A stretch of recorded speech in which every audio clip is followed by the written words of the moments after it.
All right. Hey, how are y'all doing? Happy Wednesday. Hump day. Whoop, whoop.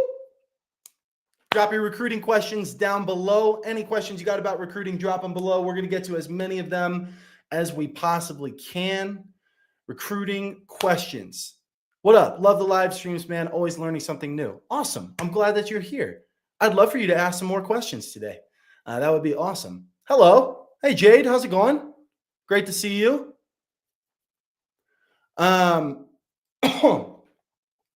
Yeah, I've been enjoying the live streams too. They've been awesome. So I'm looking forward to seeing the questions that you guys got today that you're bringing today. Gavin, how's it going, sir? Good to see you. Good to see you all. You guys seen that Hump Day commercial way back in the day with the camel? Man, those were the good old days. I loved those commercials. Mike. Hump Day. Woo woo! It was awesome. All right, drop your recruiting questions down below. I'm going to get to as many of them as I possibly can. And then in a little bit here, we're going to have Cade. Mike. That's awesome. In a little bit, we're going to have Cade join us. And then we're going to rock and roll from there. So recruiting questions, drop them down below. My goal is to try to give you advice today that is going to help you get more scholarship offers, hopefully tens or hundreds of thousands of dollars worth. That's my goal today. But I need some questions from you guys to make that happen. You help me out? Hit me with some questions in the chat. I'm going to get to as many of them as we can. What's your stance on reclassifying in 8th grade as it pertains to getting a D1 scholarship? It's funny because I was actually just I was editing a video.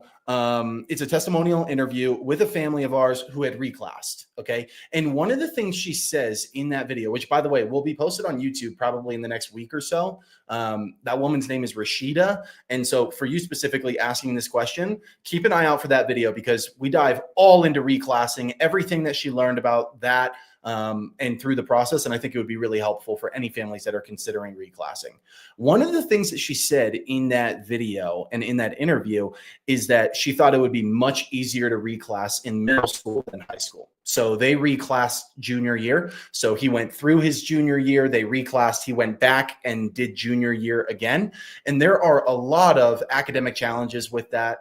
There's a lot of just compliance stuff. And I think she was saying it would have been much easier if they had done that in middle school than high school.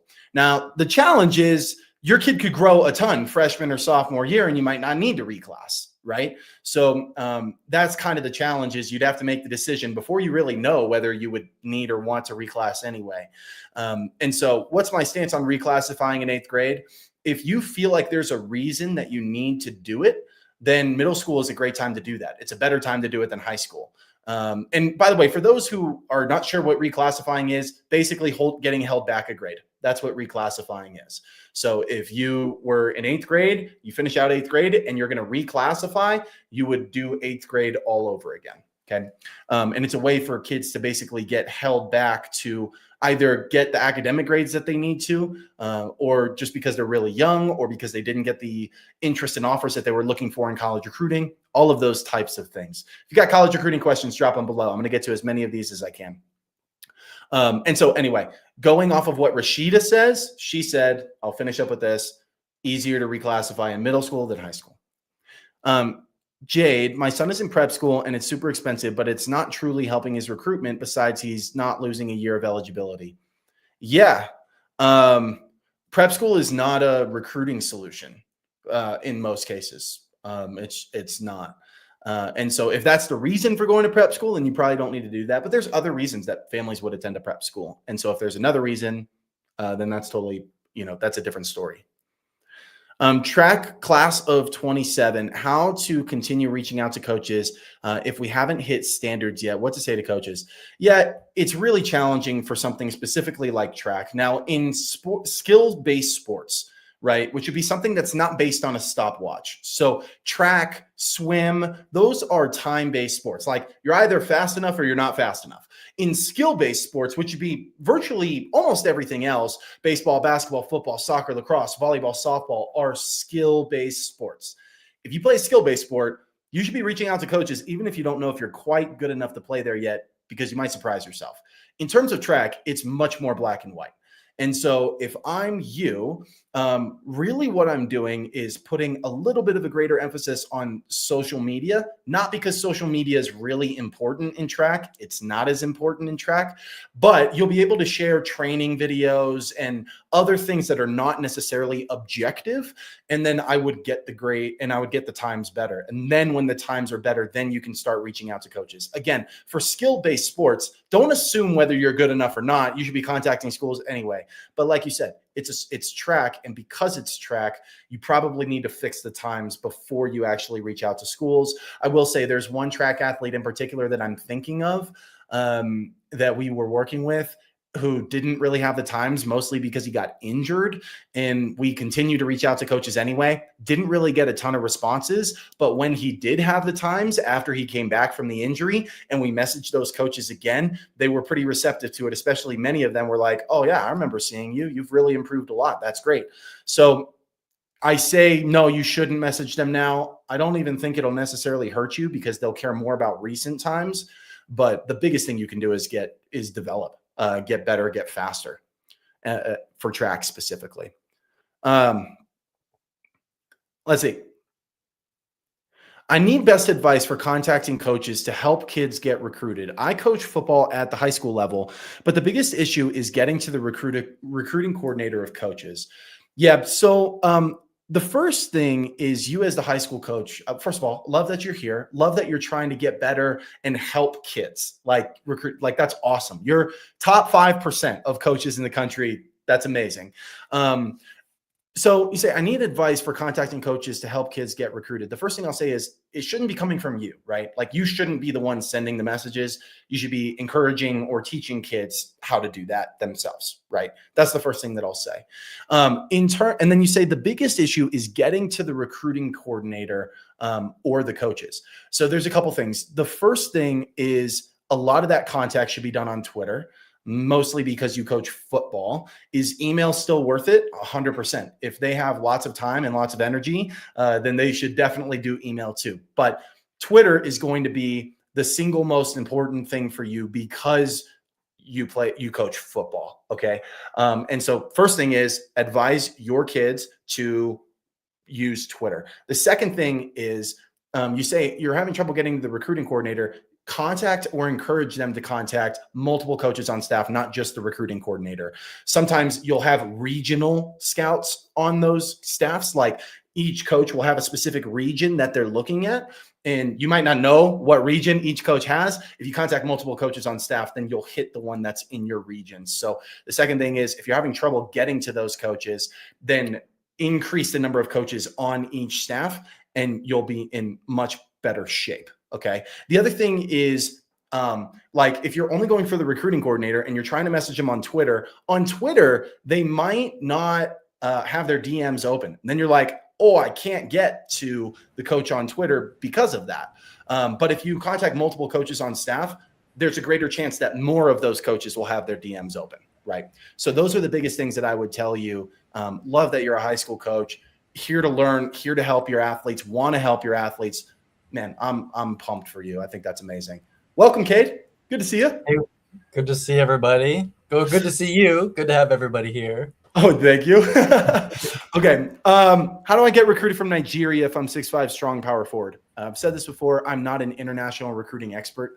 My biggest thing is you need a lot of video and you need to contact a lot of schools. It'll be difficult, but basketball does recruit a little bit internationally, so it's not totally impossible. My son's a 28 QB, 6'5", 225. Good Lord, as a 2028? Wow.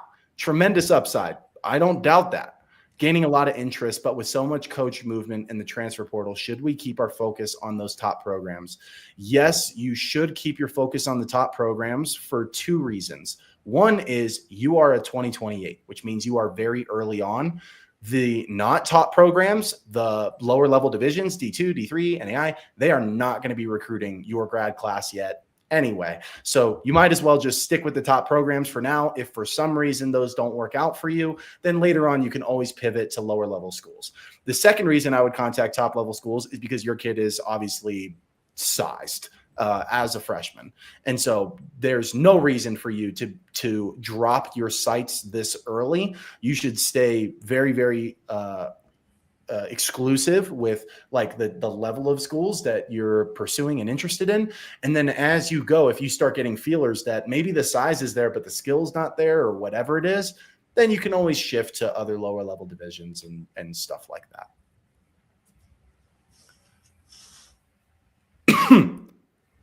My son is a junior. Kay, do you want to take this one?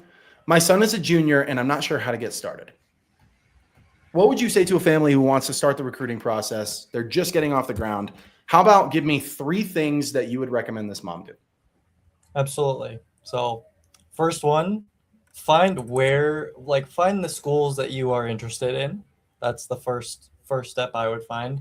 Second, find a platform, like find some video or a place where you can get some exposure and then step 3 would be reach out to those schools that you want to essentially go to with that, like introducing yourself. Find a wide group of schools that you want to go to and introduce yourself, but keep it very wide. Don't be very strict. Don't go message 5 schools, 5 coaches. Really broaden that horizon there. So, all right. So I agree with everything you said, but also I'm holding you to a higher standard. I think that was kind of a watered down answer that anybody else in recruiting could give. That's what I think. I think that you know more than that. So here's what I'd like to say. The first thing you said is you got to go find schools that you're interested in. You know what that mom is thinking right now, kid? How do I do that? My kid is 15 years old. They don't really know what they want to do. They don't really know what they want to study. mm-hmm. I'm not sure. So if you were advising a family, how many schools would you advise her to put on a target list? And whatever that number is, how would you advise her to find those schools? I'd say find 100 schools to put on a list, and to find them, I would say be open to like region where he wanted to go. Pick a few different majors, because maybe he won't know all these different or he won't know exactly which major he would want to be in. So maybe pick something like that every school might have, like a business degree or something along those lines. Obviously, a lot of boys want to go into business.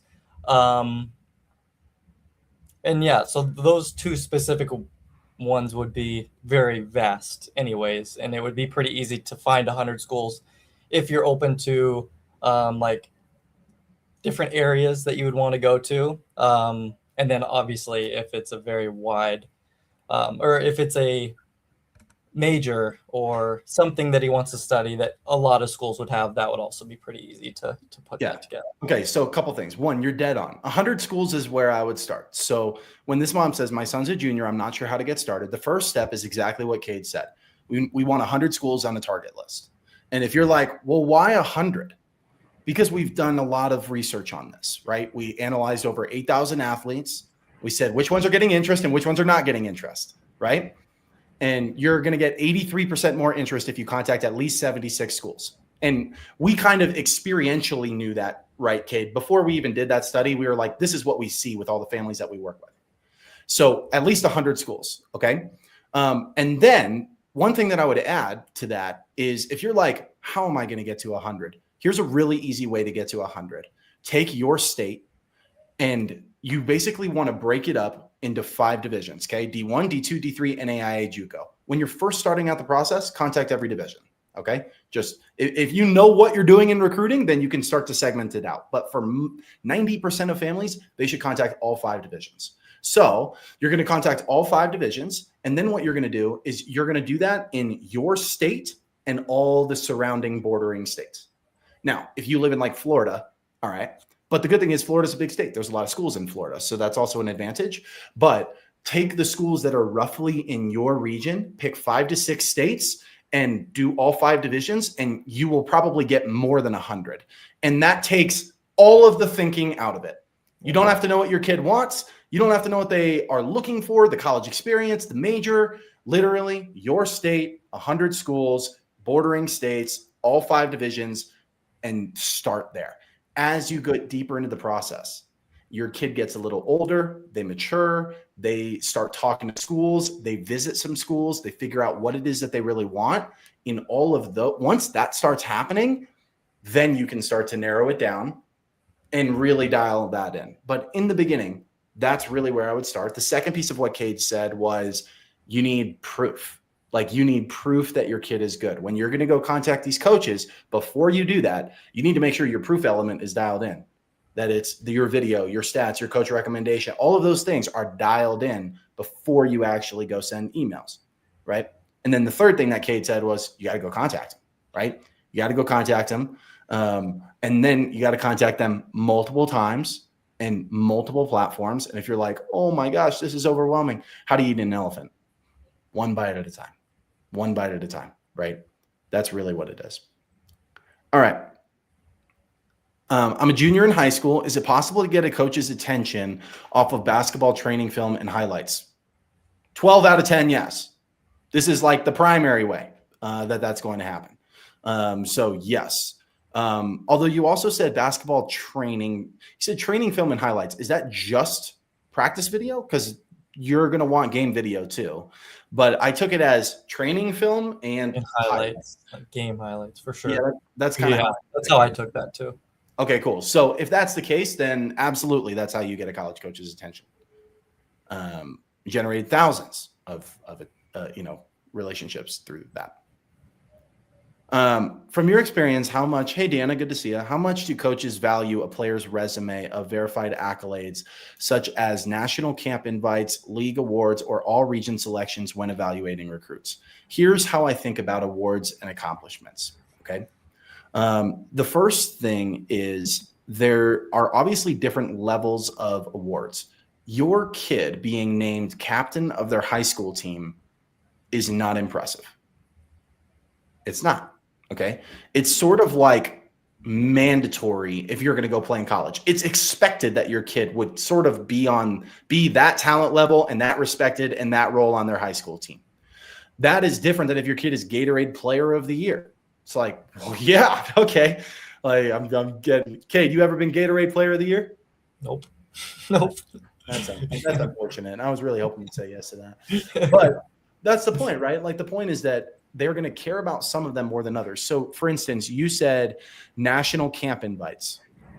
Yeah, I would mention those, right? But then you go down. You're like, league awards. Maybe if it's a really strong league, a really respected league, if there were a lot of players that could have won that award, maybe. You mentioned all region selections, maybe, right? So it depends on the awards. Some awards are worth mentioning. Some of them are not worth mentioning. Here's the other thing about this that let's get a little bit more granular. The older the award is, the better it has to be in order for you to still mention it. Here's what I mean. If a year ago or let's say 2 years ago, if 2 years ago your kid was named all conference, probably not mentioning that. Even now, because it was 2 years ago. If your kid was all conference last week, yeah, I'll use that in follow-ups, but not right now. However, if the award is bigger, let's say Gatorade Player of the Year, let's say that happened 2 years ago or a year ago, whatever it is, I would mention it, even if it were a year or two ago. Why? Because it's a bigger level award, right? It's a bigger level. So the further you're going to go back with awards, the better the awards and accomplishments have to be in order for them to be usable. So I'll give you a personal example of mine, right? I was featured in the New York Times like 4 years ago or 3 years ago or something like that. Whatever your opinion is of the New York Times is politically it doesn't matter. The point is it's the New York Times, right? Like not a ton of people who have been featured in the New York Times. And so even though that was 3 or 4 years ago, I'll still mention it to people because they're like, oh, that guy was featured in the New York Times, right? So the bigger it is. But like 3 years ago, when I was featured on iHeartRadio, I'm not like, yo, 3 years ago I was featured on iHeartRadio. It's like nobody cares. right? So the better the accomplishment is, the further back you can go with it.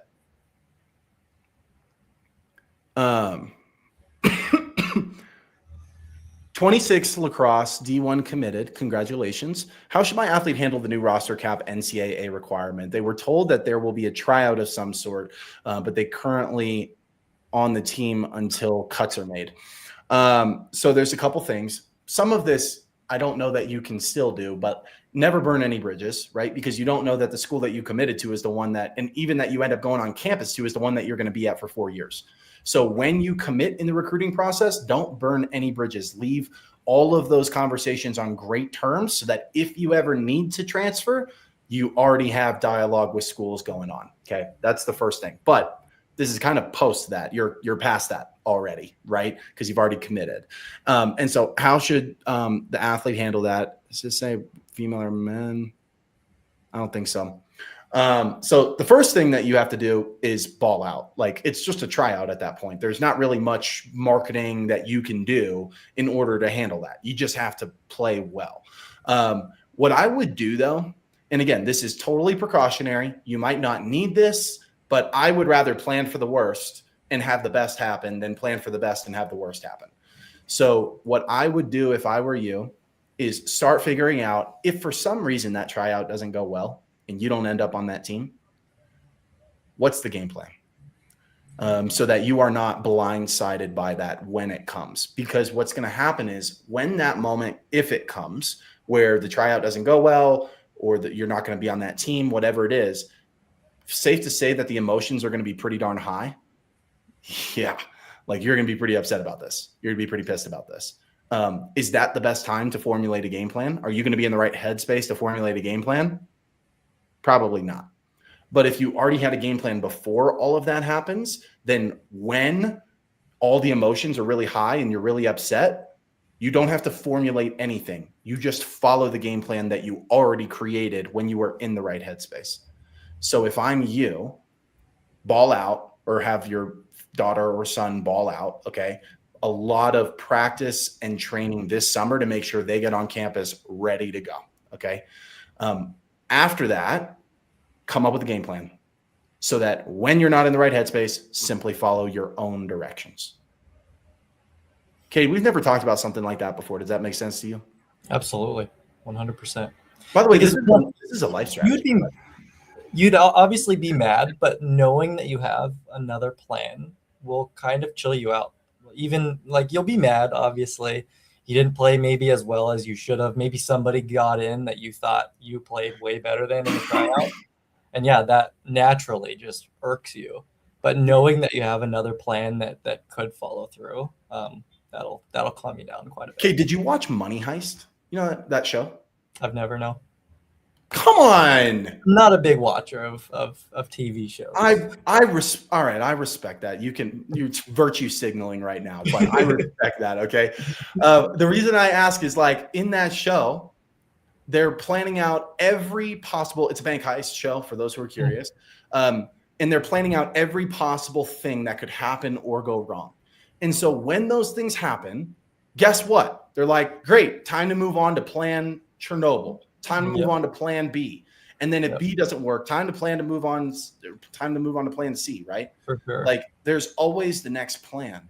The problem that people run into is when they don't know what the next thing is.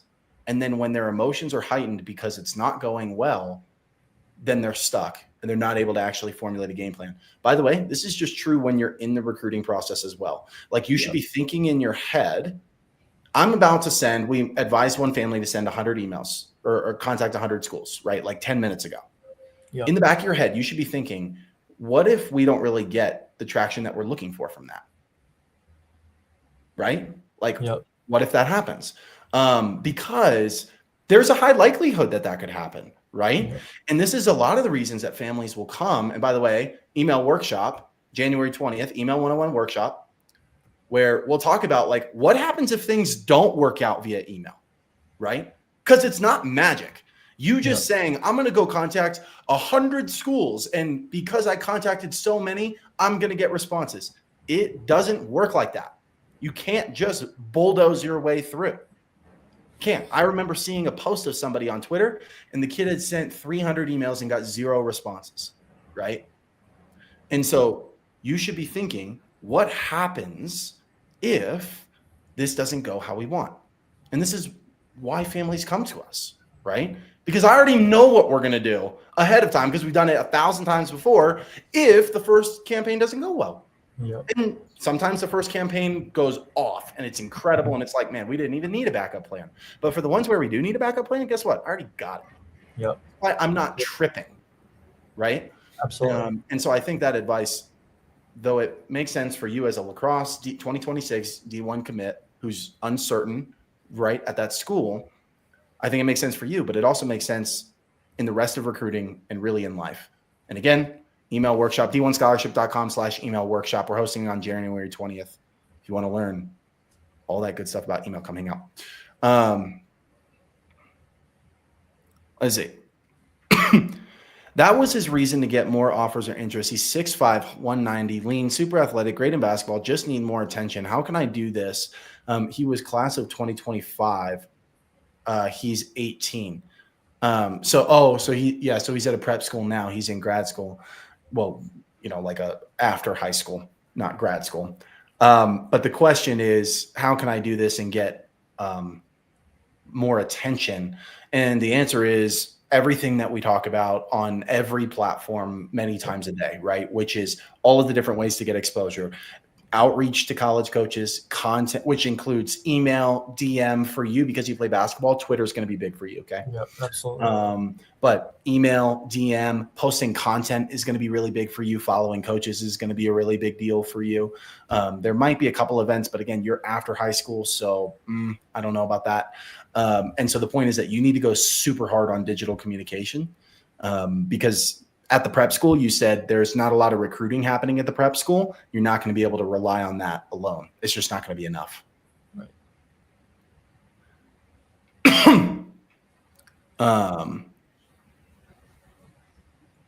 Let's see. Thank you for that advice. You're welcome. Thanks for being here. It's great to see you.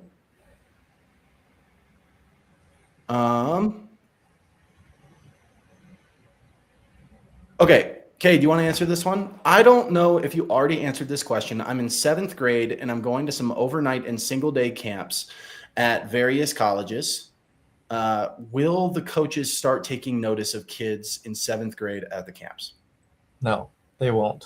Absolutely not. Have fun though.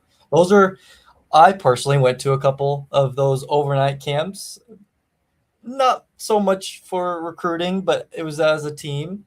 They are a blast. So have a great time, but no, they will not be taking notes at 7th grade.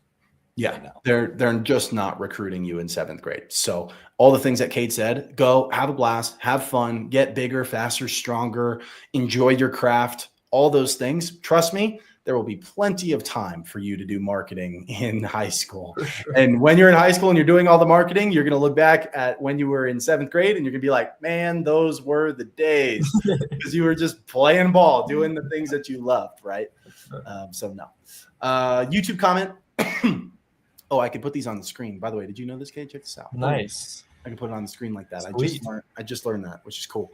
I can't do it for the Instagram comments though. I just only do it for YouTube comments. Yeah. So my son is on a basketball scholarship at JUCO in his 2nd year. Some games he plays a ton, some not. How can he gather interest at the next level to continue playing if it isn't consistent?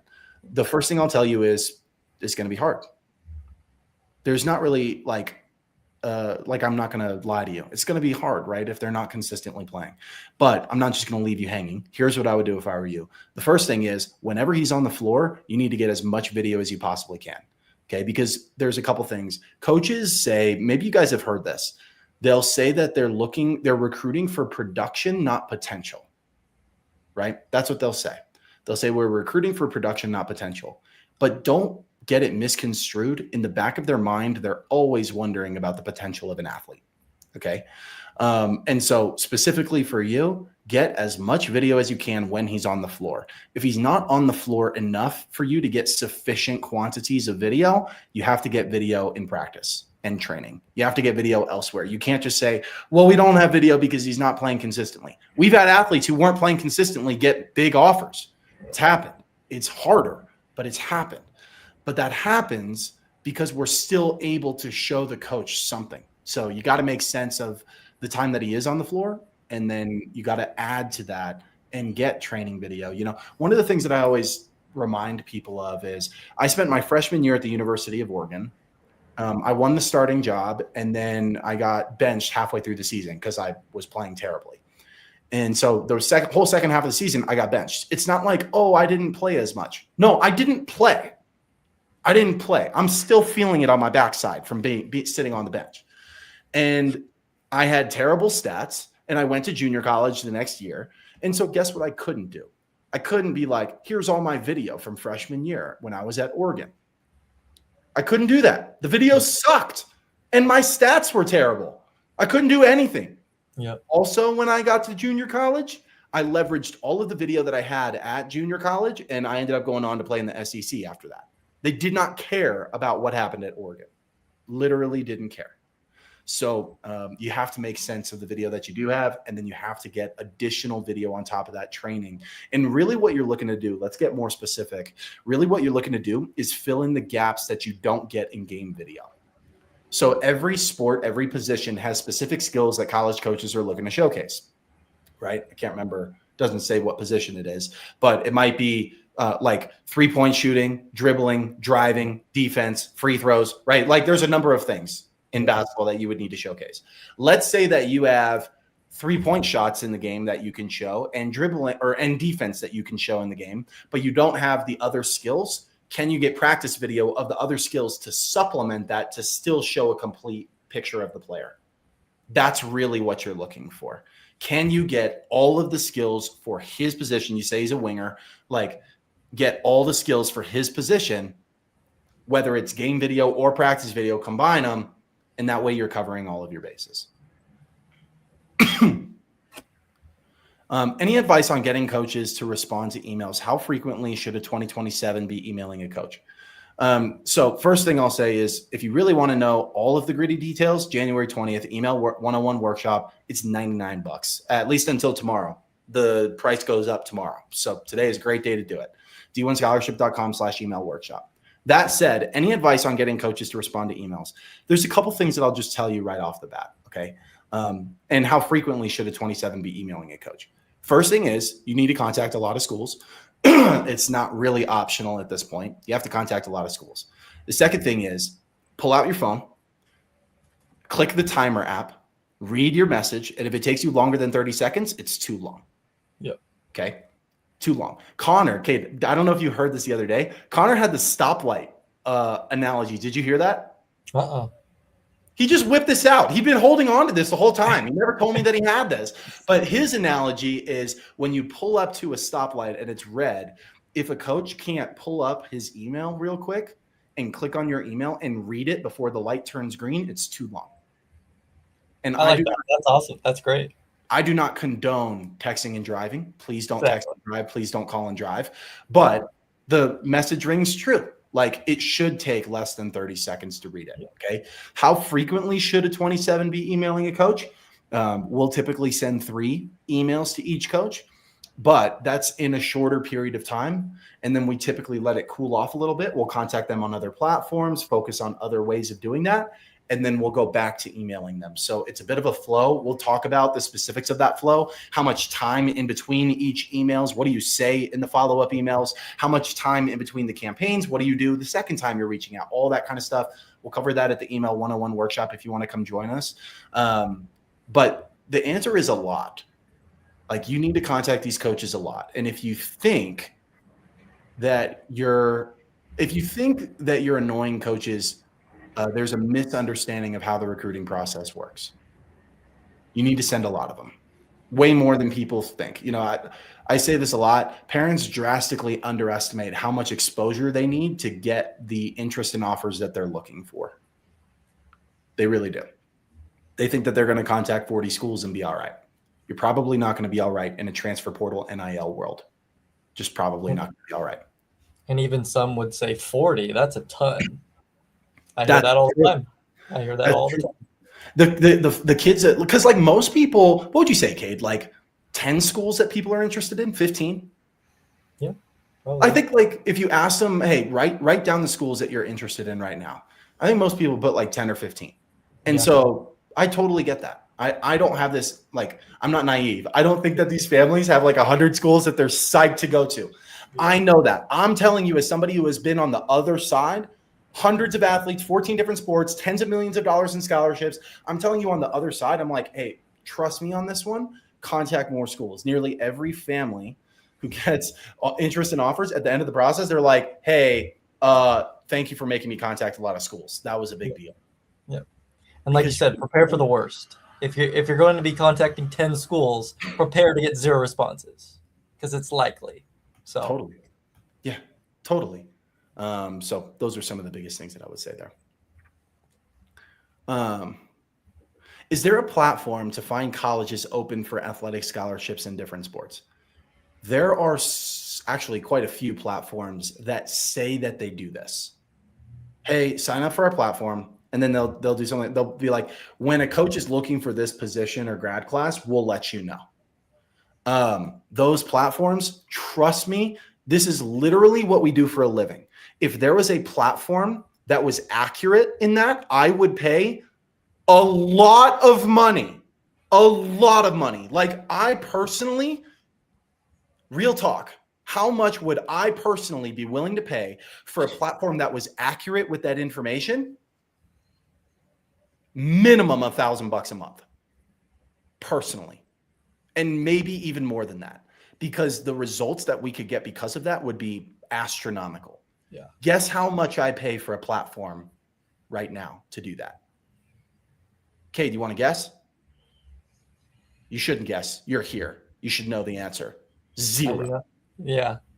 Oh, $0. for that. Understood. Yeah. For that specifically. Okay, got it. There's Yeah. a lot of other software. Okay. Of course. Yeah. Absolutely $0. I'm talking about specifically a platform that tells me what positions and grad classes schools are looking for. I am sitting here and I would pay a bare minimum of $1,000 a month for that to be accurate. I currently pay $0. Why? Because none of them are accurate. I could go get a platform right now for way less than $1,000 a month that says they do that. Guess why I don't? Because they're not accurate. They're not accurate. So no, the answer to your question, there are ones that say that they can do it. They're not going to be reliable. You're not going to get real value from those. The best way to figure out which schools are recruiting for your position in grad class is to contact a bunch of them. And people are like, really? It's the 21st century, Jack. Like, it's 2026. That's the best way to do it. I'm telling you, that is the best way to do it. It is the most accurate way to do it. Does it suck? Yeah. Does it take time? Yeah. Is it annoying? Yeah. Does it work? Yes. Yeah, Absolutely. it works. So I'll add on to this too. Kate, you know those platforms that say they show all the commits of people? Yep. Right. I was talking to Chad on office hours. Office hours are the calls that we host for our families inside D1 Scholarship. Okay. And so I was talking to Chad the other day. He was like, man, there's a school that on the official listed commits on the site, there were only 2 of them. But that coach told us we're done recruiting for the class. We have X number of commits, like way more than 2, like 13 commits. Yeah. Which means that the difference in the platform was like 14 schools that they were, or 14 athletes that they were missing out on. And it's the same thing. It's also why you can't trust these sites that are like, here are all of the commits. We've had players, Cade, who those sites will say this player committed to this school. And they're like, Jack, I didn't commit to that school. I got an offer, but I didn't commit. And I'm like, just leave it alone. Leave it alone. Those platforms are not accurate. They're not accurate. And the platforms that say that they can show you what positions in grad classes each school is looking for, also not accurate. And I know there's a lot of them, and they're going to tell you that they can because that's the sales pitch and they know you care about that. I promise you, if that ever becomes a real thing, I will pay an astronomical amount of money for that. But think about it this way. I'll end with this, and then we're going to move on to another question. Why would a college coach, what is the benefit for a college coach to reveal the positions in grad classes that they're looking for. What's the benefit? What do they get from that?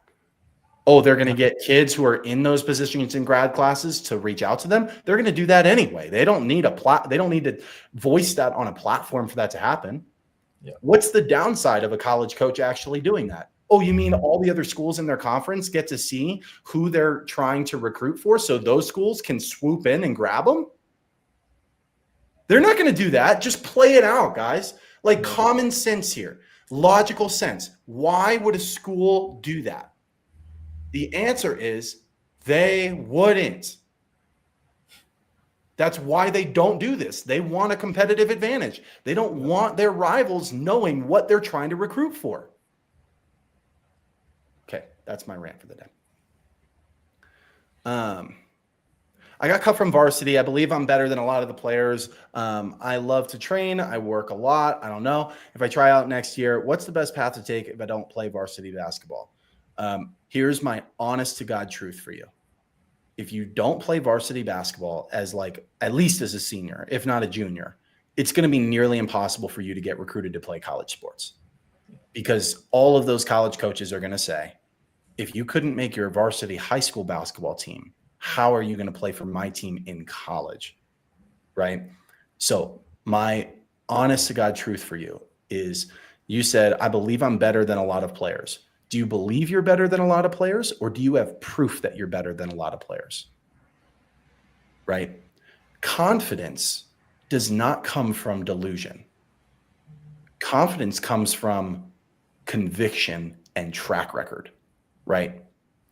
So I think this is actually, Kate, this is something I think about a lot, right? And the reason that I think about this a lot is because, I don't know, like, when I went through my recruiting process, I personally learned a lot, you know, like I believe that I know what I'm talking about in recruiting. Yeah. I believe I know what I'm talking about, you know? Yeah. Guess what I that think you know belief what is you're talking worth? about. Yeah. And guess what that belief is worth?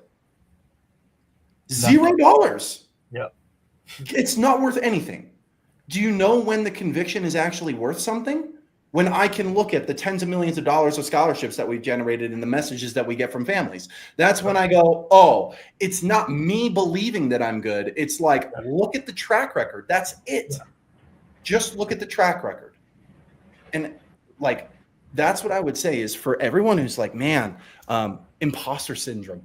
Imposter syndrome drives me crazy, Cade. It drives me crazy. Do you know why it drives me crazy? Why? Because a lot of the people who have imposter syndrome, they're like, oh man, you know, I don't believe I'm as good as yeah, because you're not. Yeah. You're not as good as you think you are. That's why you have imposter syndrome, right? And it's like, and so especially somebody who's been good at something, and then and they legitimately, somebody can be really good at something, but if you don't have enough proof to back it up, you can say, okay, I have imposter syndrome because I haven't done this enough times to have the proof, but I know that I can do this. Awesome. That's a great place to start. Build up the proof, right? But like, guess what? I don't have imposter syndrome about helping people with college recruiting. Yeah. Yeah, because look at the track record. And so let me bring this back to recruiting because this is not about me. So for this athlete who's saying, hey, I believe I'm better than a lot of players, do you believe it or do you have proof of it? And if you want to get recruited to play college sports, you need proof. And the first piece of proof is, are you playing on varsity? That's my first question. So I am not by any means saying that you can't play college sports. Whoever's asking this, you can, but something's got to change. Absolutely. You either have to get better, or if you really are as good as you say, you got to go get more proof of it. If you came in here and instead what you said is, man, I got cut from the varsity team, but I'm 6'5". I'm 6'5". I can windmill dunk. On my travel team, I scored, 18 points a game, whatever it is. Then I would be like, oh shoot, like there's some political stuff going on at your high school, but like the proof is there, man. Like you can play. Show me your video. I see it. I'm like, man, you can play. If you had showed me different proof, then I wouldn't have cared that you got cut from varsity. But the only information I have from you right now is that you got cut from varsity. I'm like, yeah. Right. I hope that wasn't too harsh, but like, I want to tell the truth, Absolutely. Yeah. Let's see. Where are we at here? Son's a sophomore, runs a 4.38 1600, 957 3200. What's a good plan to begin to get his name out there? Ties into what you were just saying. For track specifically, if you go to the trends report, which I'll throw the trends report up for anybody that wants to go see it, we analyzed over 8,000 athletes to figure out how they're getting recruited. And one of the things in that report was that track athletes, their primary way of getting discovered was email. So for you specifically, not because I think email is the way, that's what the data shows. The data shows that you should be emailing college coaches. Now, would it help if you were on social media platforms? Of course. Cade, we talked about this. Do you remember the number, the percentage increase in interest if you're on multiple platforms? Oh, not on the top of my head. 59? Yeah, that's right. It's 59%. If you're on multiple platforms, meaning you don't just email coaches, but you also DM them, but you also post on social media. If you do those things, then you're likely to get 59% more interest. So even though for track, email is the way, I would also focus on some other methods of exposure and line as many of them up as you can. And so for track, it's like 80% stats, 20% video. Actually, it might be like 90% stats, 20% or 10% video. For track, stats are the way, right? So take the times that you send to me, go send those to as many coaches as you possibly can via email. If you can add another platform or two, that would be best. Post some video on social media. Any awards, accomplishments, anything with grades would be really great for you. Would be really great for you. Baseball, what's the most effective method of communication? Baseball was very balanced. There's a very strong mix, Cade, between what? Between email and Twitter.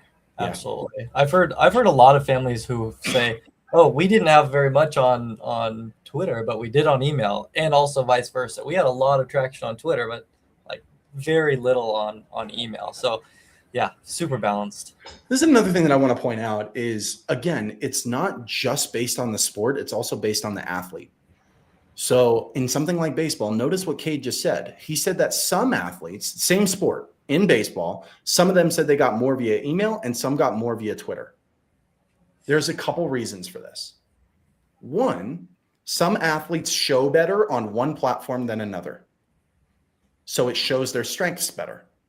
The second is the schools that they're getting recruited by are different.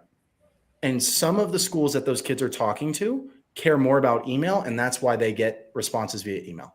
And some of the schools that they're talking to, those coaches prefer social media, and that's why they get responses on social media. So it's not just about the sport. Baseball in particular is relatively balanced between those two platforms. But man, it's also based on the athlete. Yeah. It depends, which is why athletes who contact on multiple platforms get 59% more interest. How does that work? Because you'll have one athlete who does both of them. One of them flops, and then one of them does really well. And they're like, ooh, that's where I should double down on. And then I go and I double down on that. This is something that we're going to talk about in the email workshop on January 20th, which is the double down method, right? Figuring out where it is that you belong in the schools and the platform and those types of things where you're getting interest, and then doubling down on it. And so like, Cade, this is actually good for you to hear. When a family asks me, when they go like, hey, like how should we be drumming up more interest? You know, my first question is typically, well, how many schools are you currently talking to? Right? Let's say that family says 4, right? We're talking to 4 schools. Mm-hmm. My first question after that is, how did you get those 4 schools interested? Like, I don't want to reinvent the wheel if we don't have to. Yeah. How did you get those 4 schools interested? Well, one of them was from a showcase or a camp. We showed up, played well, and they've been contacting us ever since. The other 3 were via email. I'm going to say, so 75% of your interest is coming through email right now. Yep. Okay. What divisions were those schools? What conferences were those schools? Okay. Let's go contact more there. Right. Yep. And so if you want to learn more about the double down method, which is how we've had D3 athletes get 50 to 60 schools interested. And if you're like, hold on, how is a D3 athlete getting that much interest? Because of the double down method. So you can join us on January 20th, email 101 workshop. Tickets are currently $99. Price is going up tomorrow. So if you want to get in early, join now, d1scholarship.com/email workshop. Thank you. You're welcome. Thanks for being here. Appreciate you. When is it too late for a 2026 softball player to commit to a D2? When is it too late? Okay, We're talking. I don't know. I was just throwing it out. I was Is not it too actually late? waiting for you to answer, but you know the answer to this? Not 100%. I would say by the first semester of next year, essentially. So, any question where somebody says, when is it too late for a player to commit to a specific division? The answer is, and there's very few absolutes, right? Mhm. Very few Yeah. absolutes. This is about as close to an absolute as you're going to get, which is that there's no such thing as too late, Got it. right? Yep. It's how late are you? Because like we couldn't sit here and be like January 28th. After that, For sure. it's impossible, right? For sure. But also, if you ask me, is it more likely to get a D2 scholarship January 14th or April 14th? I'm like, well, January 14th.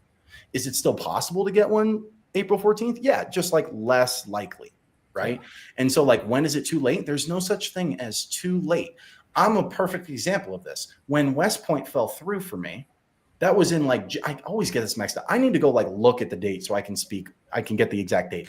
But it was in June or July. And I was supposed to start my first college semester in August, like a month and a half later.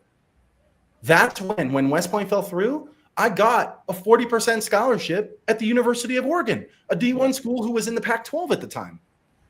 And so if you had asked somebody, hey, is it too late to get a 40% scholarship to Oregon a month and a half before school starts?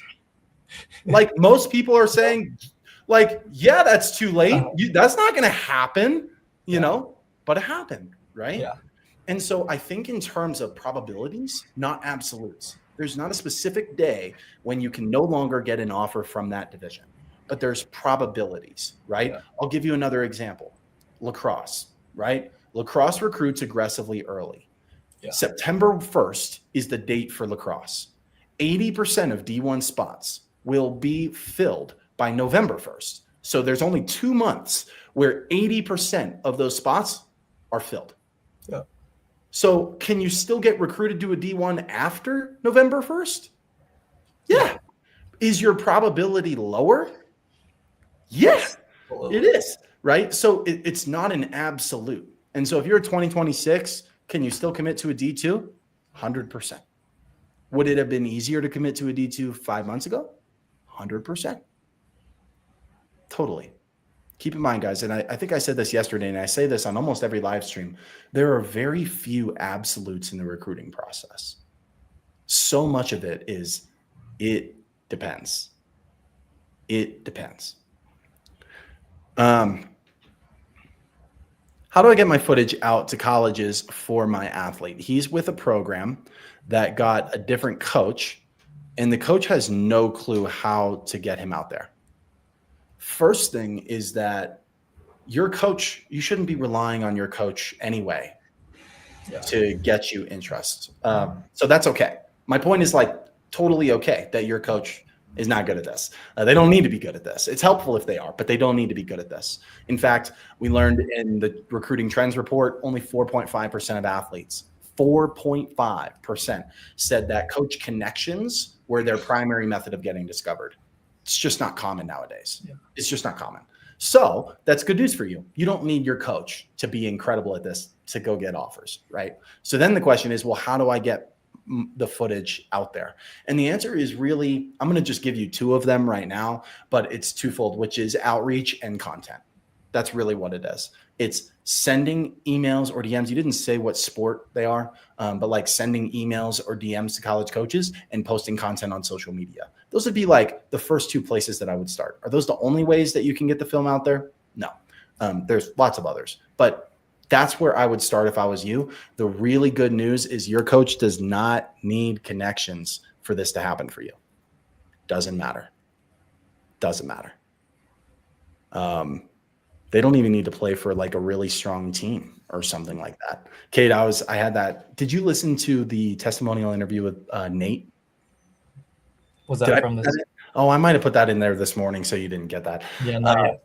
Okay, the short version, and I hope he's okay. I'm not going to share too much information about this, but here's like the short version of what happened. So this guy, right, one of our families, his son was a talented soccer player, but he didn't play MLS Next or ECNL, right? He played for like youth soccer league of America or of the United States or something like that, like the lowest tier. And there was this one guy, like this one service that they talked to. And he was like, yeah, you're not going to play D1 because you're not in MLS Next or ECNL. He had a narrow mindset that was the only way that this was going to happen. And if that was the truth, if you had to have your coach be like, have a lot of connections, play in a strong league in order for that to happen, then boy, this kid was going to be screwed, right? But what actually happened instead? He got 10 D1 offers, over $1 million in scholarships. And he committed to a D1 school with a strong program with a $240,000 scholarship. When he told that guy about it, that guy was like a little bit mind blown. He's like, this is crazy. How did this happen? And it's because he didn't understand that there are other methods of getting recruited. You don't need, my point is, you don't need your travel coach, your high school coach's connections. In fact, I think a lot of families get in trouble because they trust in that, and then it never comes. Yeah. If your coach has connections, awesome. I'm not bashing connections. If your coach has connections, leverage the heck out of them. But it shouldn't be the only way that you're getting recruited. Shouldn't be your only method of getting on coaches' radars. When should you start connecting with coaches? My son's only in 8th grade. Okay? In general, it depends on the sport. What was that? Sorry, you cut out. So it depends on the sport. When should you start connecting with coaches? Their son is only in 8th grade. Yeah, it obviously depends on the sport, but general answer would be second semester of sophomore year at the latest. Yeah, and that's totally correct, right? So second semester of sophomore year is when you should really start to ramp it up. So 2028, you guys just got to second semester, basically. This is when you start really putting the pedal to the metal. Specifically, as you get closer to the summer, it really starts to ramp. Depends on your sport, depends on your legal date, all that kind of stuff. The one thing that I'll say, and I was talking to Connor about this yesterday, and we were mentioning it on the live yesterday, which is that as a freshman, it's not a bad idea to start flexing the muscle. It's not a bad idea to start sending emails and messages and posting content and making videos as a freshman, not because you're going to get a whole bunch of interest freshman year, but because you don't want the first time that your kid is sending an email to be junior year when they're supposed to be sending a whole bunch of them. Really hard to go from 0 to 100 immediately. But if they've already gone through the process of like, here's how I get the information, here's what I should write, here's the video I should send or the stats I should send. Like once they've already done that a few times, then they know what the process looks like, and it's easier for them to do higher volumes when they get to junior year or sophomore. For sure.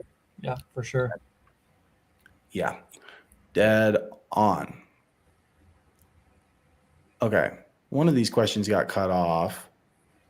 Is this a good attachment to communication? So I have created another question, or maybe feedback on I have another question, feedback on this. I created an Excel spreadsheet for our football prospects.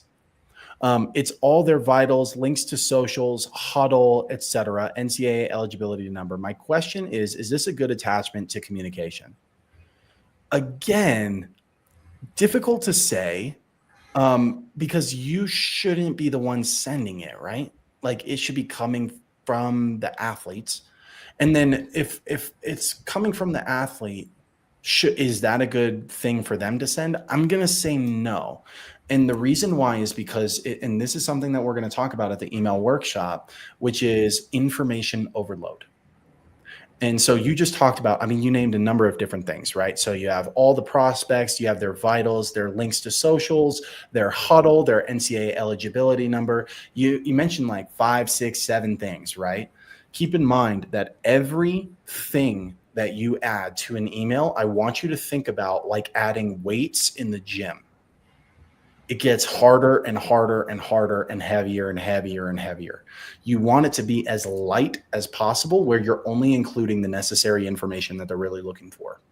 Now, a lot of parents, and so information overload is one of the things that parents commit. It's like the cardinal sin that parents commit. I was talking to Ari about this on his testimonial interview like a little while back. And Ari was like, man, when we first came to you, I was throwing everything in there because I wanted them to know how good my kid was. Like, I just wanted to build the case. I wanted them to stand out in the inbox. And so I just wanted to include everything in there. And we got nothing. It's like, it didn't work.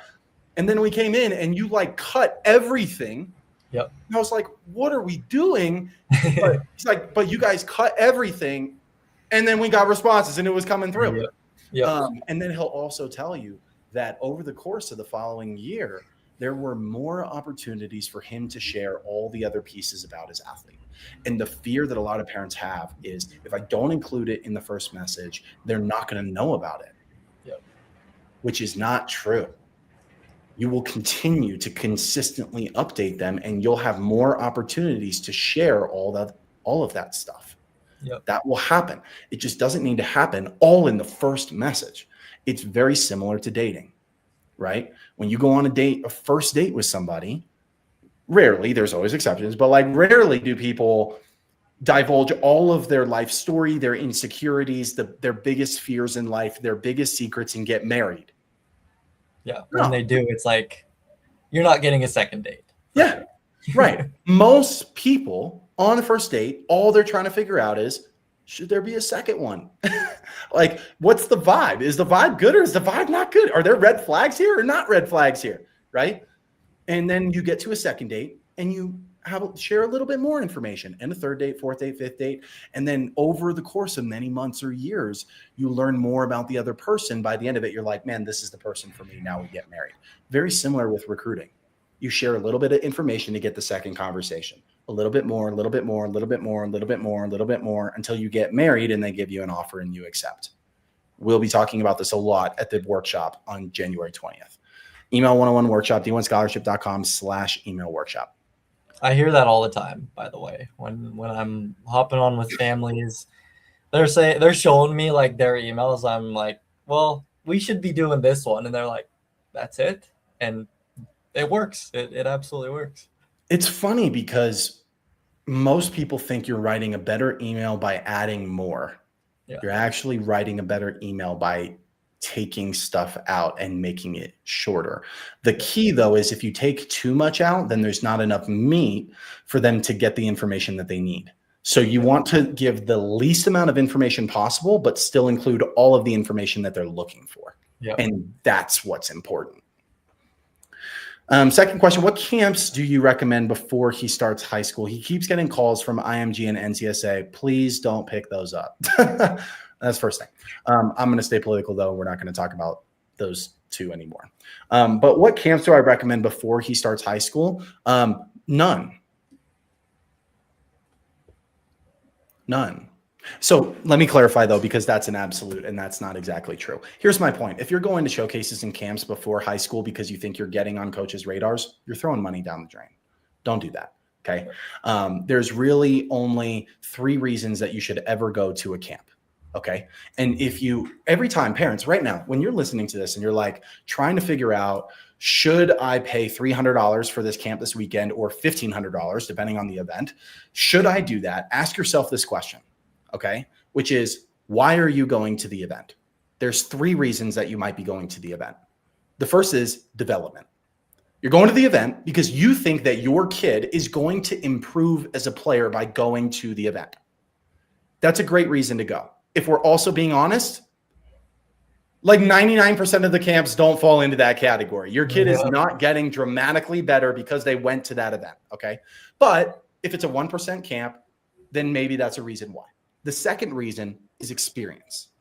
So you're not going to get on coaches' radars. You're going because you know at some point in the future, my kid is going to be at events where there's going to be a lot of pressure. They're going to need to play well. And you'd rather that not be the first time that they're in that kind of environment.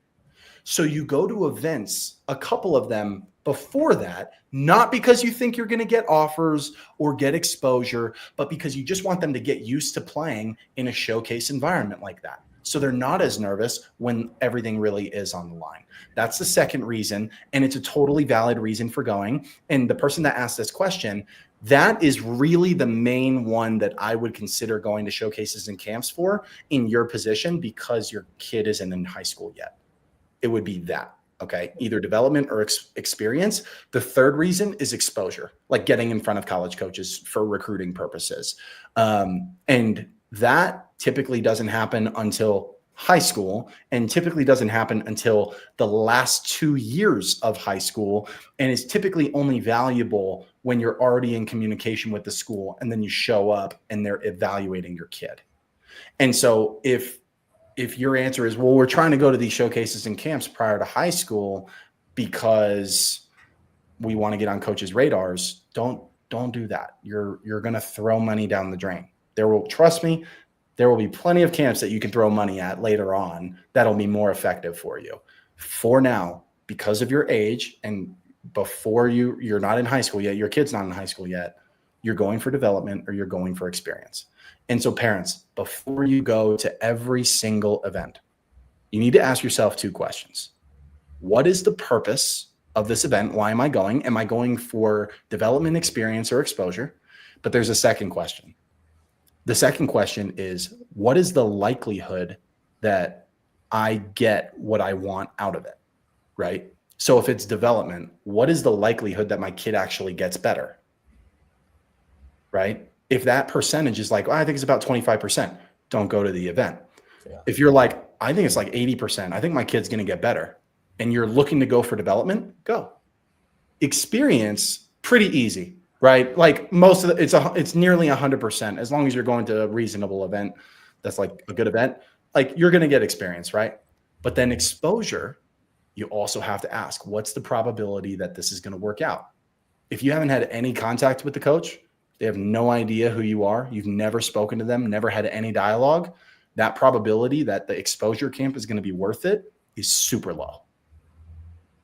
I hope people are listening.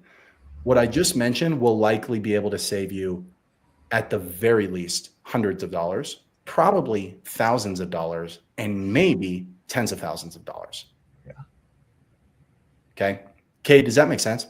Absolutely. I hear it all the time. Again, I mean, I hear all this stuff all the time.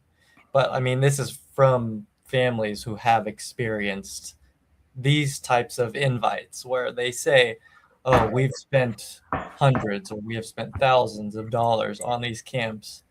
And then I say, or I would ask, or they would even say, but we have we have nothing. Like we're starting from scratch here. Yeah. And even these are from second semester or 2 years into high school already, where they're getting into the process, the bulk of it, and not, I think this question was based off of somebody who was earlier than high school even. So it's crazy. Yeah. So this kind of leads into the next question, which is, how can I tell what camps have decision makers? The way that you know that is that you're already in communication with schools before you go. So you know that the coaches who are there are the ones who are recruiting you. Yeah. If you're trying, the question that you're asking kind of reveals that you're going to events thinking or trying to figure out ahead of time whether those coaches, might be recruiting for your kid or not. I think that's super risky. I think that like the odds that works out are very low. If you want to stack the deck in your favor, what you should do instead is contact a bunch of schools, post content, generate conversations before the events. And then when there's 4 coaches that say that they're going to be at a specific event, then going to that event is worth it for you, because you have 4 decision makers that are going to be there, that are watching your kid, that have already seen their video, that have already talked to them. And so I would highly encourage you, don't try to guess which camps will be worth it for you. Start conversations with coaches first, and then go to events for the schools that you're talking to, and it'll be much more worth your while. Yep.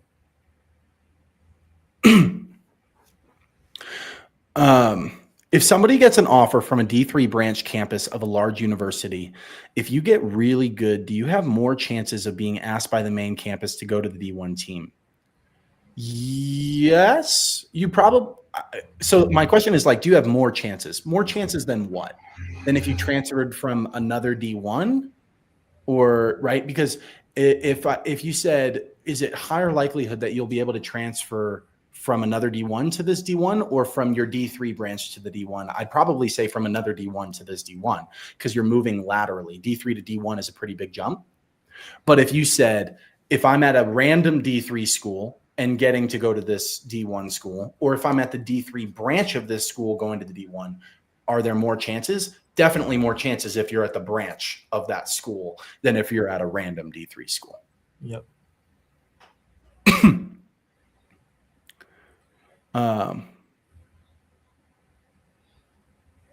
Let's see.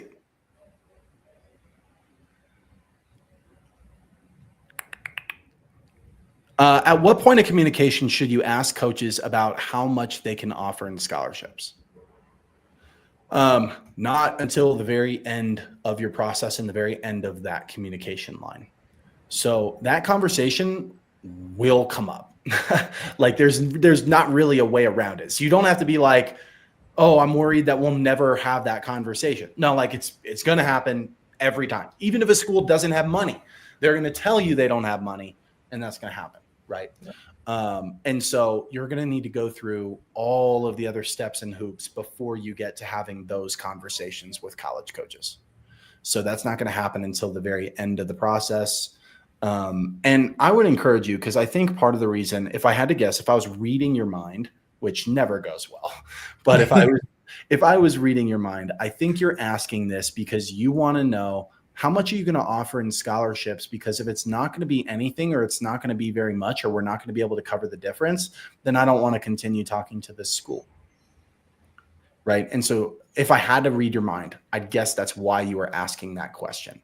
And what I would say to that is, you don't know how much money those schools are going to be able to give you, and the number might increase throughout the process.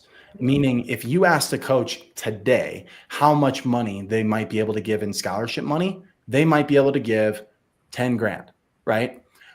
But if over the next 6 months, they watch your kid more, they see more video, they evaluate them in person, and they're like, wait, this kid's legit. Like, this kid's awesome. By the end of the process, you actually might end up getting 20 grand or 30 grand, right? Or 40 grand, and you get more.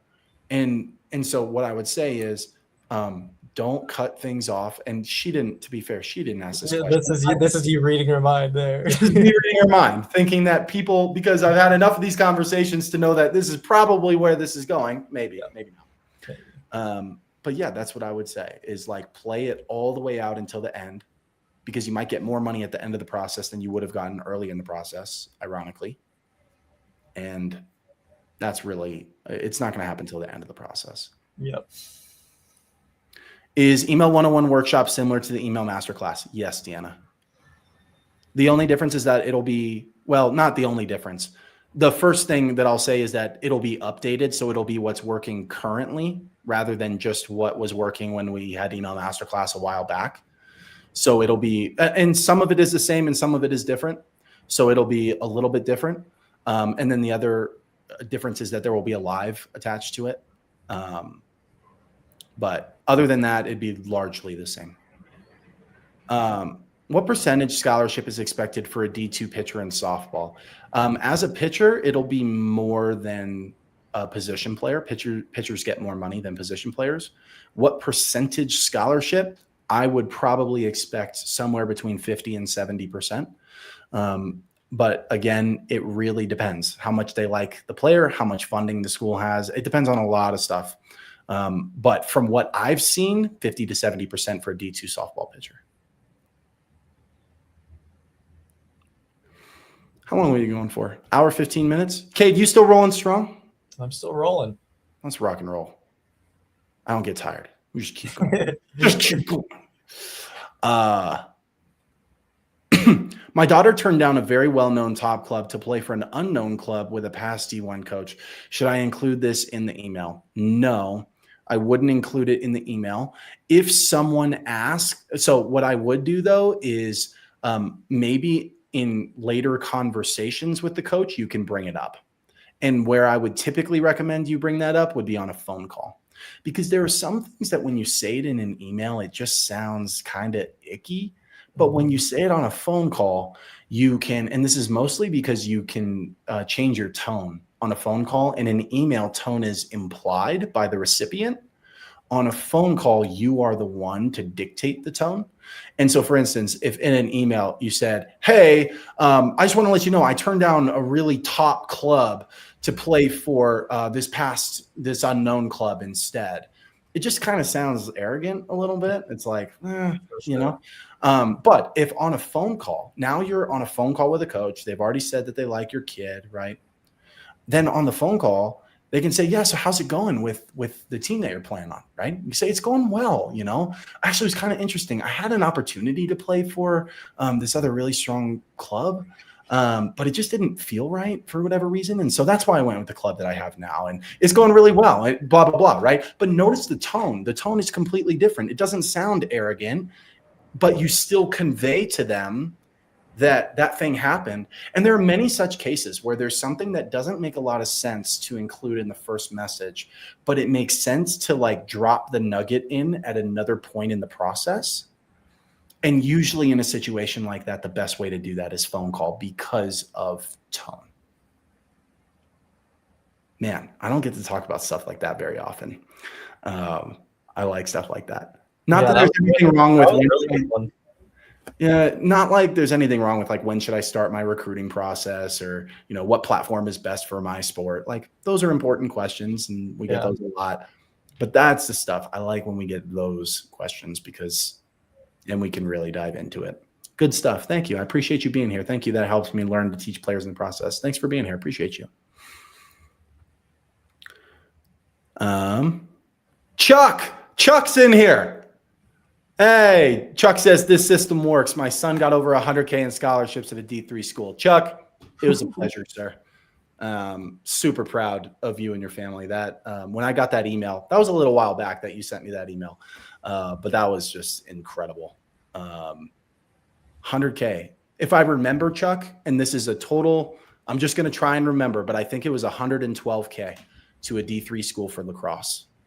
You can let me know in the chat if that's right or not. But I think that was the number.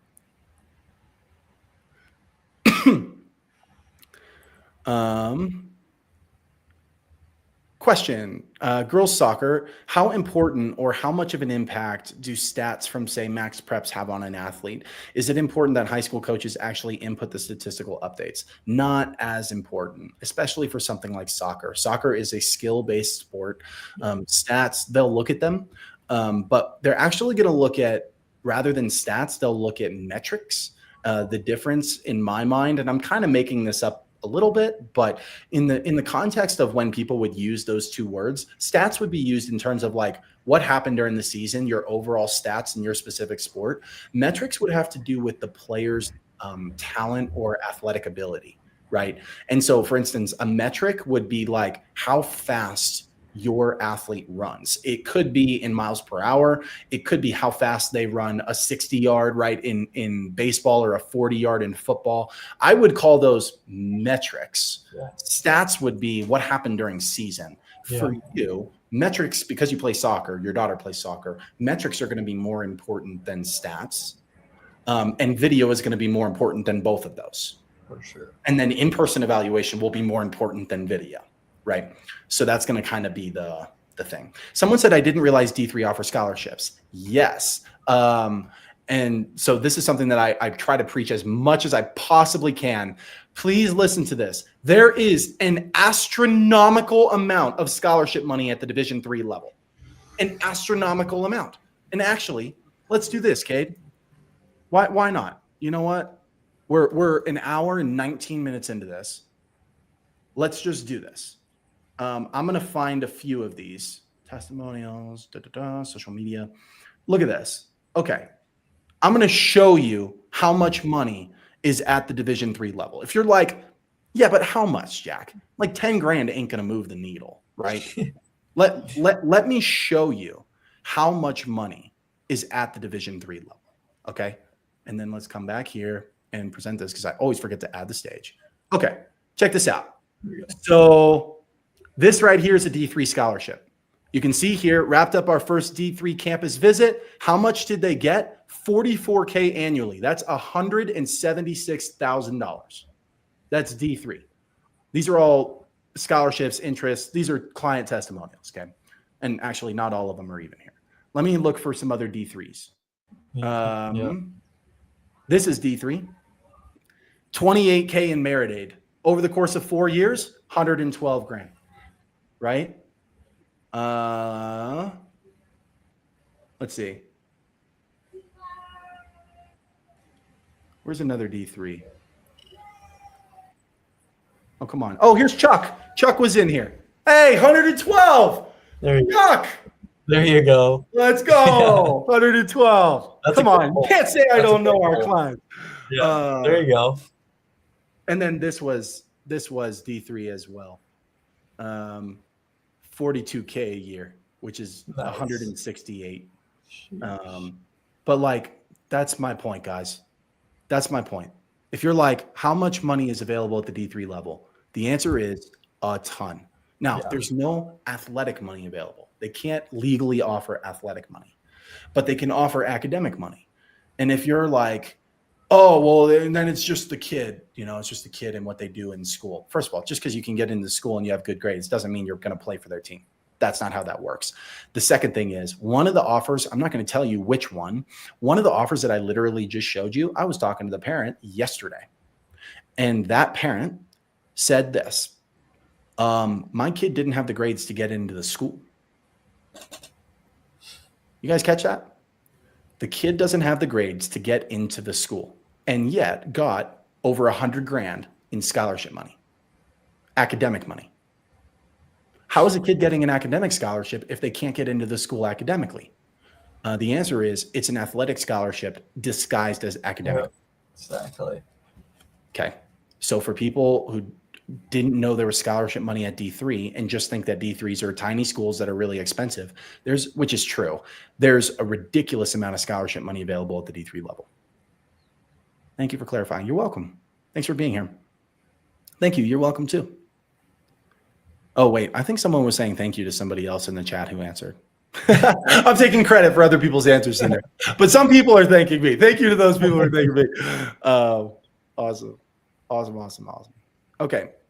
50 to 70% athletic, just athletic, or 50 to 70% scholarship, just athletic, or including academic money. Typically that will also include the academic money, but it depends on the athlete. It really depends on the athlete. I've seen some get 50 to 70% at D2 just in athletics, but I'd say more often than not, that includes the academic money. If you include the academic money, it's usually closer to the 70%. I have a lot of D1, D2 schools looking at my son, but no offers yet. He's a junior. Do you think they just need more film? Yes, they probably need more film, but it's deeper than that. They need more than just film. So here's what I'm going to tell you. I call this the confidence threshold. Okay. So there is a scale from 0 to 100 in terms of how confident a coach is that your kid is the right pick for them, their best option, their best recruit. Okay. 0 is they don't think so. They don't believe in your kid. You're nowhere.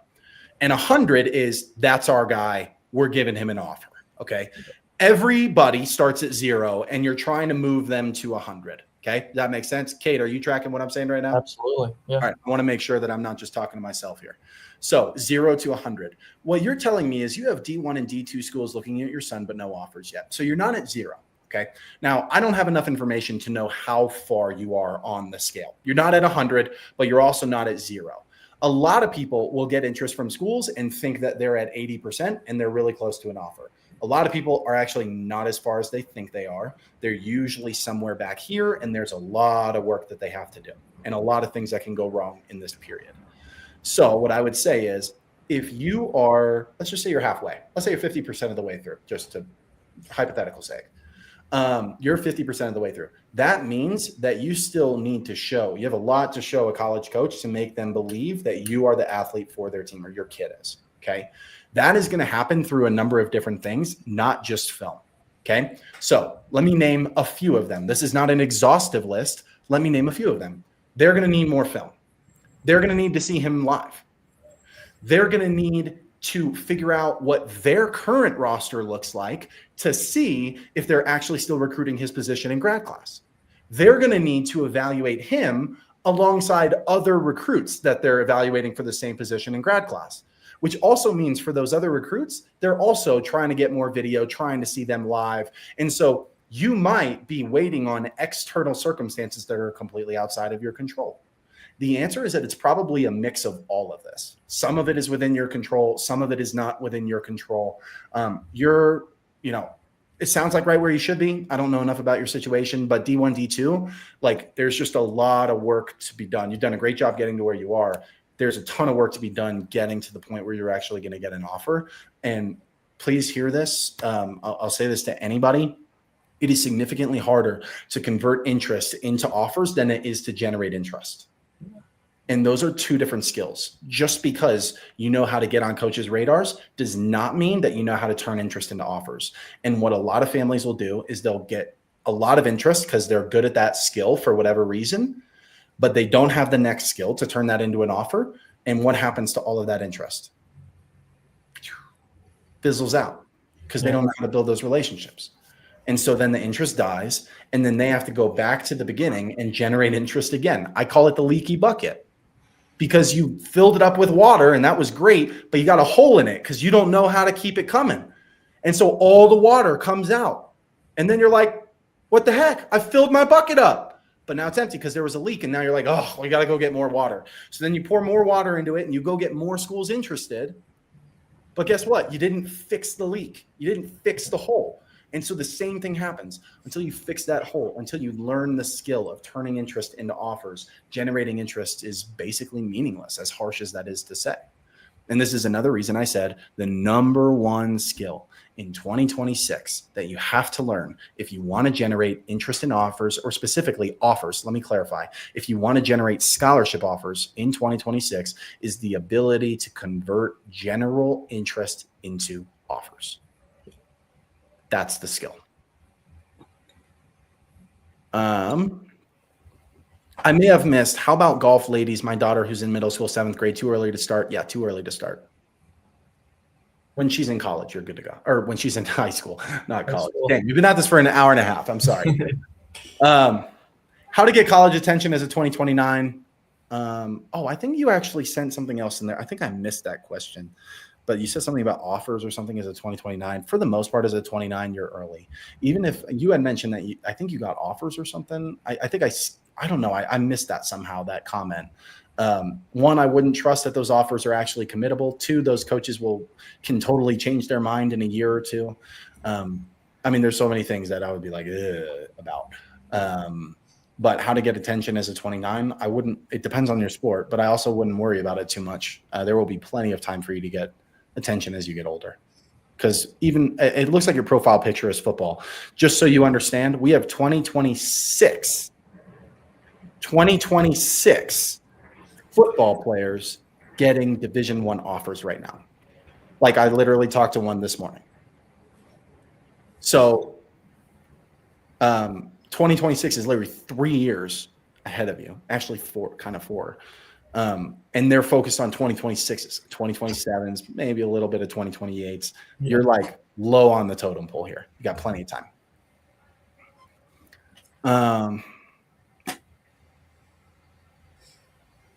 Coach in soccer expressed interest, good communications, invited to a camp.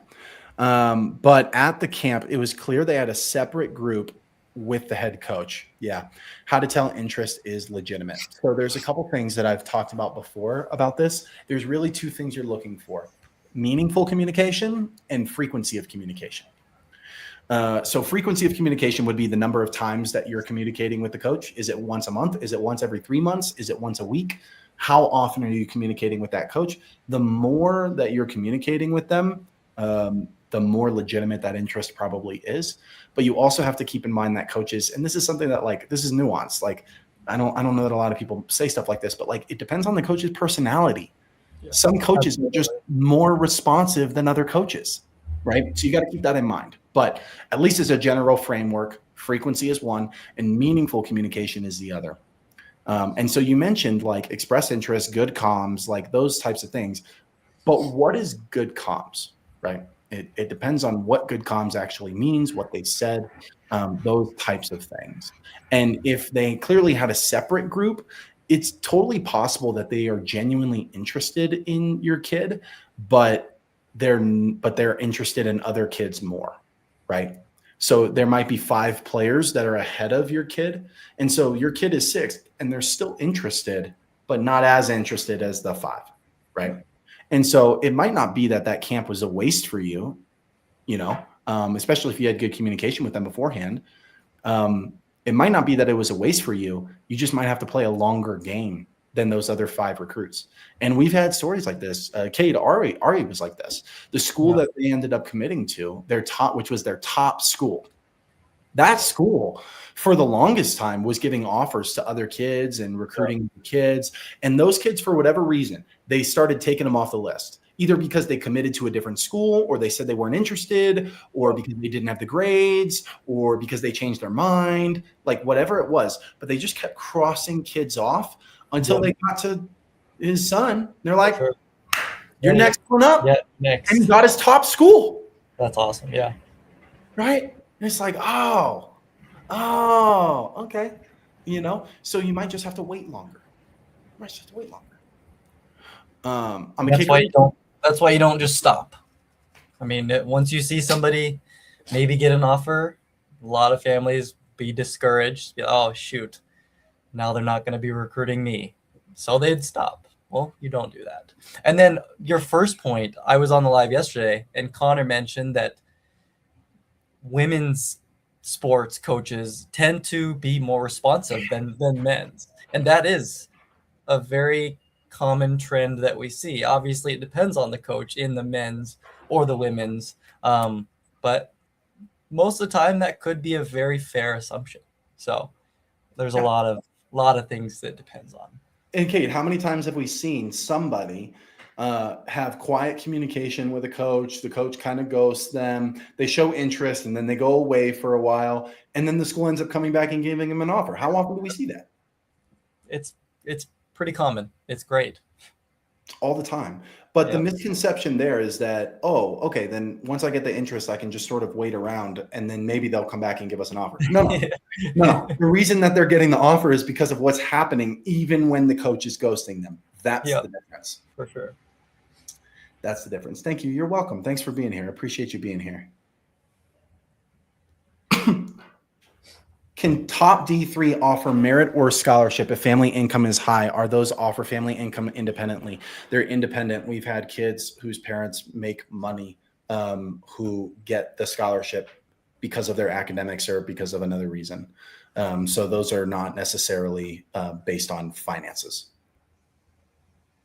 How should you set up your emails to college coaches? We're hosting a workshop on January 20th, d1scholarship.com/email workshop. It's only $99. We'll show you exactly what to say. But here's the thing, not just in the first email, but in the second one, in the third one, exactly how you should be sending these, everything that you want to know. And I think that scripts are like really easy to send. That's what people want. That's what everybody's like, I'll give you a script. Guys, do you understand how important everything else is besides the script? The script is like 5% of why you get a response or not. Important. Yeah. Will we give it at the email workshop? Of course. I'm going to give you every script that we have that we've tested that actually works. But also, there's way more that goes into getting responses than just a script. It's not enough. It's not enough. Daughter plays beach volleyball sophomore year and not sure what school camps to go back to a second time before summer when girls get recruited if coaches can't communicate yet. What I would tell you is, which is fair because volleyball is vicious. They recruit so early.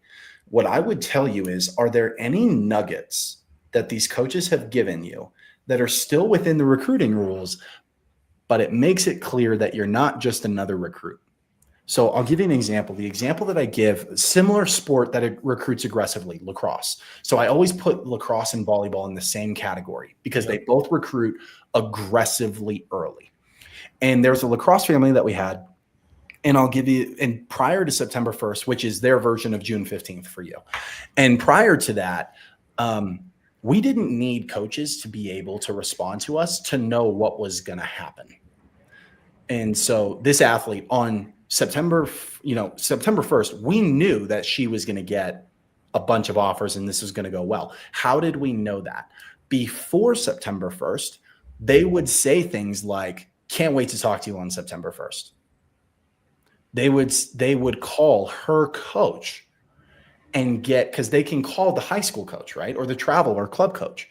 They would call her coach and get information about that, about the player, and be like, hey, what's happening with her kind of behind the scenes? Like, what do you think? Would she be interested in coming out east? Or, like they would ask questions like that. Then the coach, I remember the coach came back to them. They're like, what are you doing? Like, how is this happening?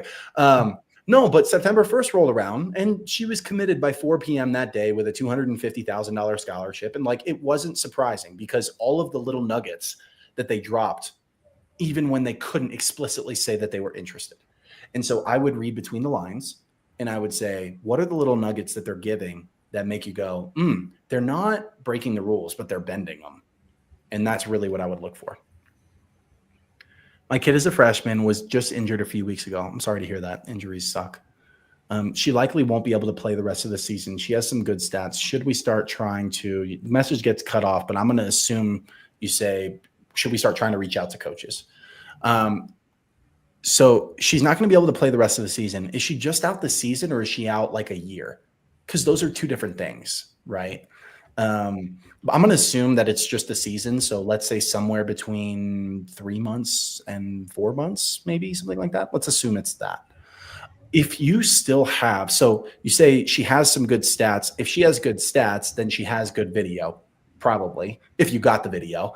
And so you absolutely should be leveraging the stats in the video on that. We've had kids who got hurt, leveraged what they had, and were still able to make progress and communicate with coaches leading up to when they would officially be recovered from their injury. So if you have the content to send and you're not going to be out for like a year plus, then 100% you should be communicating with coaches. Don't let that injury slow you down. People who say, Ben was a good example, Cade. I talked to Ben a couple weeks ago for a testimonial interview, and he said, man, when we had the first conversation with you, I thought, we'll have to wait on this because he's injured. And he's like, yeah, but on that call you told me, you said, no, it's actually really important that you start now. And my question to him, Cade, was, I was like, did you feel like I was just trying to sell you to get you in now? Or like, did you feel like that was actually the right advice?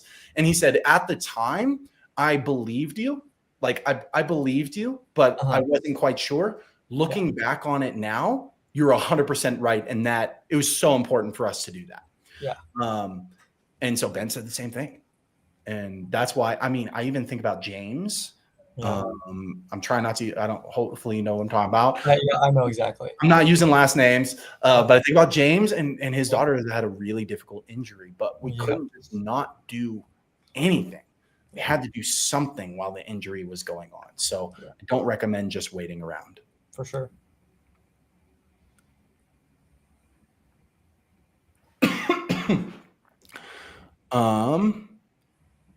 Thank you so much. Such valuable information. Thank you so much for being here. I appreciate you. And again, for anybody that wants more than just something like this, there's really two options that you have. One is January 20th, we're hosting the Email 101 workshop, d1scholarship.com/email workshop. We'll show you everything that we know about email. The second thing is if you're looking for something more hands-on and like you want to just work with us and our team and have us guide you through the process, click the link in the bio, go to Accelerator on the website. And if you are of the right age and that kind of thing, you'll be able to schedule a call with our team and we'll sort of figure out what it is that you're looking for and see if it's a good fit. So those are kind of the two options if you want something more than this. 27 graduate defense for soccer. Just got invited to play in this cup in Italy, basically an international cup for scouts to watch and offer contracts. Is this good for my daughter? American. Yeah, 100%. And you should be mentioning that to all the schools in the United States if you're also trying to get recruited in the States. And so, because if nothing else, even if they're not going to be at the event or anything like that, that's an example of like an accomplishment or award, like that's valuable to share. Like, oh, I'm going to this big thing. I got invited to this thing. Really valuable, really good to say. So that's another example. We're in Australia. My daughter plays top tier soccer, 27, graduate. Are international scholarships common? Yes, especially in a sport like soccer. For sure. Especially in a sport like soccer. Soccer recruits heavily internationally. So, yes. Is it normal for your current D2 coach to give you a January deadline of 2026 if you want to transfer to a new D2 school in the fall of 2026? I mean, if their current athlete is staying or not. Yes. If you've expressed interest in potentially transferring, then it's kind of fair game, and it's totally okay for them to say, we need to know by this date kind of thing. So I would say yes. Every coach handles that a little bit differently, keep in mind. So it's not the same across the board. But I personally, like, my moral take on this is that's fair. If you say that you're considering leaving, and they have to figure out what they're going to recruit and what they're going to do. If you're going to consider leaving, them saying, hey, we kind of need to know by then, otherwise we might recruit for your position. They have to protect their downside too. So I think that's totally fair. Not that was it fair or not was the question, but I'll add that on. Thanks for the advice. You're welcome. Thank you for coming. Thank you. You're welcome. Thank you for coming. We love having you guys here. Oh, shoot. I've been ignoring YouTube. Oh, no. Oh, no. Abby, I apologize. Abby's over here writing she's got 4 things over here on YouTube, and I'm ignoring her. Man. She needs to start spamming the question mark just so the chat really pops. Ain't that what it is? Abby, I hope you're still here. When was the last one sent? 12:36. That was 6 minutes ago. So hopefully, Abby, you're still here. D3 27 field hockey. Coach expressed big interest after prospect clinic in May and mentioned a future visit. Daughter emails updates every 3 weeks and never gets a reply until yesterday, asking her to come for an official visit. Coach has never communicated well, even before the clinic. Poor recruiting practices is what my gut says. Odd that coach hasn't wanted to see her play more or have a phone call. I should add that this program isn't particularly strong on haha. Yeah, so here's the point, I think, in what Abby is saying, is there was a lot of time in between when, they ghosted her for a while. Yeah. And then they came back and official visit and they want her and they're going to give her an offer. Yeah. But notice what she also says, updates every 3 weeks, like not doing nothing in the meantime. Yeah. Coaches are not just magically going to show up again and give you an offer. Yeah. And then she says, poor recruiting practices is what my gut says. And your gut is mostly right on that. Which is that some coaches, Abby, you're totally right, are just better recruiters than others. Like, keep in mind that recruiting is a skill. Like, it's literally a skill. Yeah. And a lot of these coaches don't want to recruit. They want to coach. Yeah. They have to recruit because it's part of their job description, but it's not what they want to do. It's not what they love to do. It's not their strength, but they have to do it because they want the check and they want to be able to coach. And so, yeah, some coaches are just better recruiters than others. The other things I'll say is there are other reasons that coaches go quiet, though. They go quiet because they're busy. They go quiet because they're waiting on external factors and they don't want to show their cards to you yet. There's other reasons why that might happen. It could be, many things, but I had one family the other day tell me that the coach that they had been talking to a bunch broke his hand playing golf, which I've been trying to think of scenarios on how that could happen. I can't really think of it. Maybe somebody ran his hand over with a cart or something like that. You never know. But he went quiet because he couldn't type. It was on his type. It was like this. And obviously you don't want to just be using your left hand to type. And so that's why he went quiet. He invited him for a visit when he got out of his cast and said, sorry, I couldn't. So tell you what, if that coach wants to pay me a little bit of a consultative fee, I'm happy to show him some AI platforms where he just speaks into it and it turns it into text, and you're fine, brother. Like, you don't have to miss out on recruits because of that, my guy. Like, there's opportunities to fix that problem. Oh my gosh. All right. We've been on for an hour and 45 minutes. Let's do one more. I'm a JUCO kicker, and this past year I've been working with a kicking coach. He sent a couple emails to the NFL. Can I include this in my emails? Probably not, because you said that he sent emails to the NFL, not that the NFL has sent you emails back. right? So your coach sending emails to the NFL. I could go send emails to the NFL right now and say that I'd like to be a kicker, but that doesn't mean I actually have a shot at doing it, and I don't. You know what I mean? Now, if some of those NFL teams come back and they're like, dang, we actually really like what we see, then you can say, hey, coach, yeah, I've also been talking to some NFL teams about potentially doing that, but I really care about my education too. So just trying to figure out what all my options are. Oh, then it's worth sending. But just your coach sending emails on your behalf, that doesn't say anything or mean anything. It's just not strong enough. And so only if you're getting responses back from the NFL scouts that are positive. That's the only time that I would actually say anything. Okay, January 20th, email 101 workshop. We're going to dive into everything. $99 a ticket. Tomorrow, the ticket prices go up. So if you're down and you want to roll, get them now. Get them now while it's hot. D1scholarship.com/email workshop. Cade, anything to say to the people before I'll see we you tomorrow? I'll see you tomorrow. Oh, yeah? You're going to be back on tomorrow? I will. I'll be here. Guys, live streams. Right now, we're doing them every day. Same time, 1 p.m. Eastern. Every single day. We'll be on tomorrow. Come back, hang out with us. As always, we appreciate you guys being here. Love the questions. Love having you here. It's Good always questions much today. fun. For sure, good questions today. Great questions today. Had a blast. Cade, thank you for your time. And everyone, have a wonderful day.